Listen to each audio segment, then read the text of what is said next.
Hi, in today's short training session, I'm going to talk to you about some ways to find some property.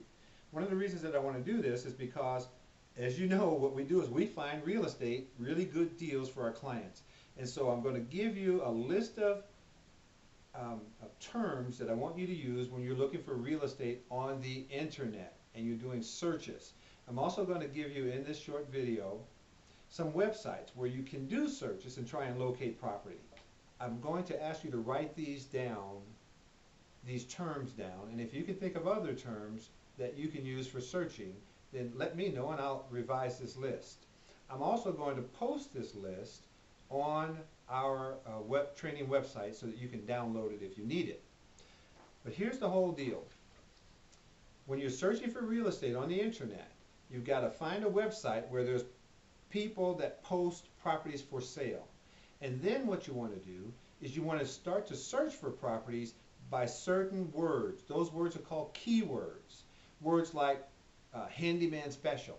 That's a keyword, okay? And words like fixer, things like that. Ugly house, okay? So anyway, here's some keywords that you can use. FSBO, that's an acronym for sale by owner, but FSBO, you can look for FSBO as a keyword during your search. You can also look for sale by owner. You can look for the word fixer, the word probate, Probate. You can look for divorce, because people in a probate or divorce are typically highly motivated people. They really want to get rid of their properties. You can look for the word bankruptcy. You can type in the word TLC, that stands for tender loving care. Sometimes people will put into their ad, the house needs TLC. And those are people whose homes need work. You can look for the words need work, needs work. You can look for the word foreclosure, handyman special, as I mentioned earlier, must sell. These are all high motivation keywords. Look for the word motivated seller or just motivated. You can look for the word estate sale.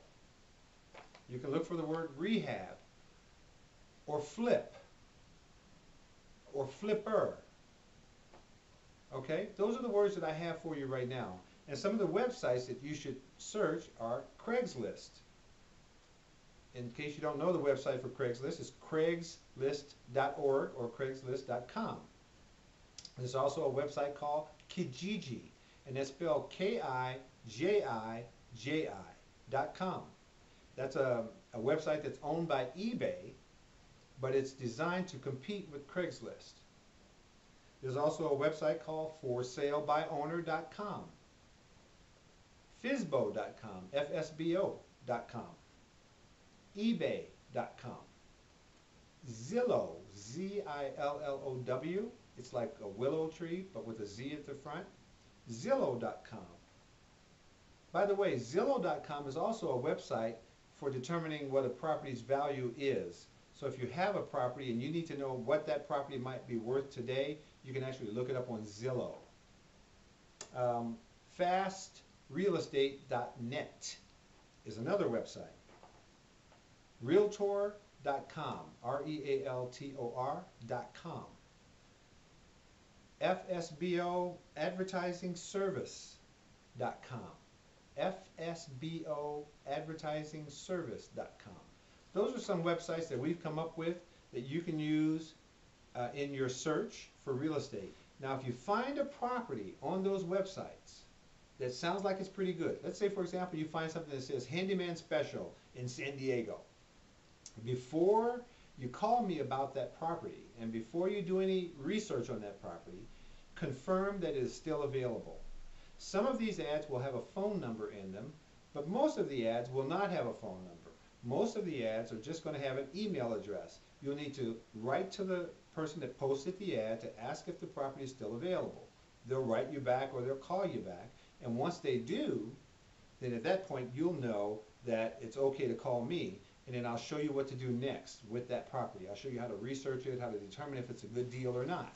The other thing that you need to do is to use either an electronic or even a paper tablet to keep up with which properties you are tracking, which people you've written to, so that when they reply back to you, you can put down if the property is available or not available, and any other information that you can determine about these properties as you're speaking with these various people. So it's not just about finding a property, it's also about learning to manage the list. Over time, you may have 50 properties on your list, and you certainly need to be able to keep notes on each property, to keep up with your various contacts on each property. That information should ultimately be transferred into Zoho. And so you can use one of our Zoho training videos to learn how to do that. But at least in the beginning, do it manually. So start doing that right now. I just want to mention this to you. We have over $6 million available to us between all of our investors that are looking to buy property right now. So if you can find the property at a good price, we can definitely get it sold to one of our investors. Our investors buy the numbers. If the numbers make sense, they'll buy it. One of the very best sources of finding homes for us, one of the most profitable sources, I should say, is probate. And probate is a situation where someone has died and the house has been inherited by the kids or other relatives. And those people that inherited the house no longer want the property. They just want the money that the property can bring. Those situations can be very profitable for an investor as well as for us. And so what I want to encourage you to do is this. Think about people that work in industries where they know who's passed on. For example, nursing homes. People that operate nursing homes. People that operate care facilities.